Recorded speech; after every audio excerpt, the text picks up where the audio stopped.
Hello friends, स्वागत है एक बार फिर से आपके अपने चैनल VIIC में। और मैं अमित कुमार सोनी हार्दिक हार्दिक अभिनंदन करता हूं, स्वागत करता हूं। दोस्तों, मध्य प्रदेश शिक्षक भर्ती में लगातार विवाद एक के बाद एक सामने आ रहे हैं। अभी कुछ समय पहले तक एलाइड सब्जेक्ट वालों का प्रदर्शन था, मांग की थी इच्छा मृत्यु की। उसके बाद में डबल डिग्री का मैटर आया, उन्होंने भी इच्छा मृत्यु मांगी। और अब जो BSc और BCom के विद्यार्थी हैं, उन्होंने फाउंडेशन के कोर्स में जो अंग्रेजी विषय पढ़ा है उसके आधार पर वो इंग्लिश में चयनित हो चुके हैं मध्य प्रदेश शिक्षक भर्ती परीक्षा में। लेकिन जब डॉक्यूमेंट वेरिफिकेशन की बारी आई तो उनको इंग्लिश लिटरेचर का सब्जेक्ट ना होने की वजह से रिजेक्ट कर दिया गया और अब वो लोग प्रदर्शन कर रहे हैं और साथ ही साथ उनका साथ दे रही है कांग्रेस पार्टी। तो आइए दोस्तों, जानते हैं पूरी न्यूज़ क्या है इंटरनल। देखिए दोस्तों, आपके सामने एक न्यूज़पेपर की कटिंग है और इसमें जो हेडिंग है वो है कि BCom पास अंग्रेजी के चयनित शिक्षकों का प्रदर्शन। दोस्तों, BSc और BCom दोनों ही इसमें शामिल हैं। शिक्षक भर्ती प्रक्रिया में दस्तावेज सत्यापन के दौरान किया बाहर और DPI के सामने दर्ज कराया विरोध। अब आइए दोस्तों, अंदर इसमें चलने का प्रयास करते हैं कि क्या मांग कर रहे हैं विद्यार्थी और क्या जवाब है ऑफिसर्स का। तो उच्च माध्यमिक एवं माध्यमिक शालाओं में शिक्षक भर्ती हेतु ली गई परीक्षा में चयनित अभ्यर्थियों के दस्तावेजों का सत्यापन 7 जून से शुरू हुआ। ये सब हम जानते हैं। इस बार भी दोस्तों फिर से जो दस्तावेज सत्यापन है वो विवादों में घिर गया। पहले जीव विज्ञान के 6 विषय, माइक्रोबायोलॉजी, बायोटेक्नोलॉजी, बायोकेमिस्ट्री के करीब 800 के लगभग है ना, 780 लिखा हुआ है, चयनित शिक्षकों को सत्यापन प्रक्रिया से बाहर कर दिया गया। वहीं अब माध्यमिक शिक्षक के अंग्रेजी विषय के चयनित शिक्षकों को बाहर किया जा रहा है और लगभग 20 से अधिक जो विद्यार्थी हैं, स्टूडेंट हैं, उन्होंने वहां पर प्रदर्शन किया और मांग की कि हमको वापस लिया जाए। तो इन्होंने आवेदन दिया। उस आवेदन में लिखा है कि बिना कुछ कारण बताए उनके दस्तावेजों को निरस्त किया जा रहा है। चयनित शिक्षकों ने आवेदन में लिखा कि वे माध्यमिक शिक्षक अंग्रेजी विषय से मेरिट में आए। ठीक है, बिल्कुल मेरिट में आए हैं। उन्होंने ग्रेजुएशन में 3 साल फाउंडेशन कोर्स में अंग्रेजी विषय की पढ़ाई की और सभी 6 सेमेस्टर में अंग्रेजी की परीक्षा भी दी।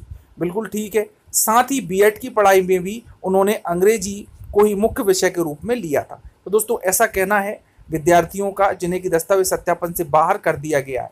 लेकिन यहाँ पर ऑफिसर्स कहते हैं कि बाहर इसलिए किया गया क्योंकि जो कोर्सेस था उसमें इंग्लिश लिटरेचर चाहिए था, अंग्रेजी साहित्य चाहिए था।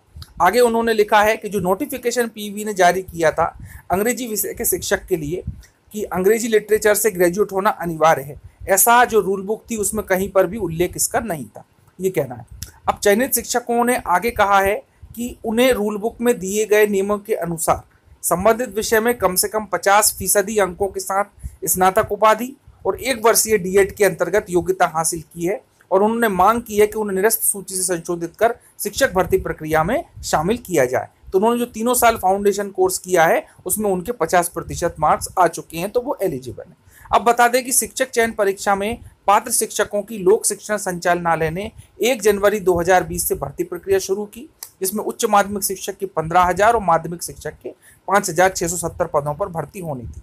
इसके लिए 1 जुलाई 2020 से चयन एवं प्रतीक्षा सूची के अभ्यर्थियों के दस्तावेजों का सत्यापन भी शुरू हुआ। लेकिन जैसा कि हम जानते हैं कि कोरोना के चलते इसको पोस्टपोन कर दिया गया था और उसके बाद में जो है फिर से 7 तारीख से फिर से ये स्टार्ट कर दिया गया है।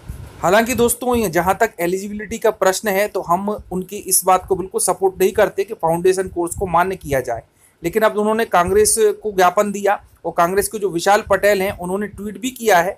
उन्होंने लिखा है कि माध्यमिक शिक्षक भर्ती में अंग्रेजी विषय के चयनित उम्मीदवारों को दस्तावेज सत्यापन से बाहर कर देना हैरान करता है।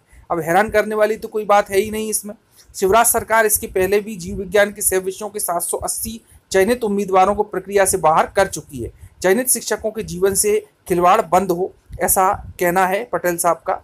और अब क्या सही है, क्या गलत है, क्या रूल्स हैं, ये तो उन्होंने पढ़े हैं कि नहीं पढ़े हैं, ये तो वही जाने।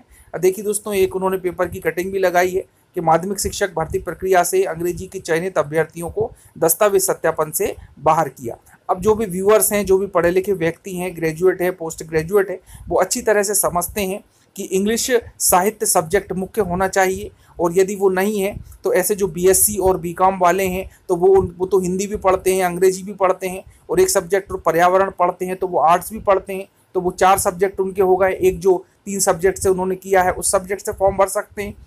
हिंदी से फॉर्म भर सकते हैं, इंग्लिश से फॉर्म भर सकते हैं और आर्ट से भी फॉर्म भर सकते हैं। इस प्रकार से एक अभ्यर्थी 4 एग्जाम दे सकता है और किसी न किसी में तो सिलेक्ट हो जाएगा, और सिलेक्ट ना हो तो फिर लोक शिक्षण संचालनालय के सामने इच्छा मृत्यु जरूर मांगे और साथ ही साथ कांग्रेस से भी मिले, जिससे कि उनका सपोर्ट आए और निश्चित रूप से सभी की नौकरी लग जाएगी। तो दोस्तों घटना ये है कि अब जो है ये भी मांग कर रहे हैं कि हमें शिक्षक भर्ती में लिया जाए, और अब सब समझदार हैं कि लेना चाहिए या नहीं लेना चाहिए। तो दोस्तों अब मैं अपनी बात समाप्त करता हूं यहीं पर, और मिलते हैं अगले वीडियो में नई जानकारी के साथ, है ना। और चैनल को सब्सक्राइब करना बिल्कुल ना भूलें, शेयर भी करते चलें वीडियो को, और पसंद आता है तो लाइक को भी क्लिक कर दें। धन्यवाद, जय हिंद।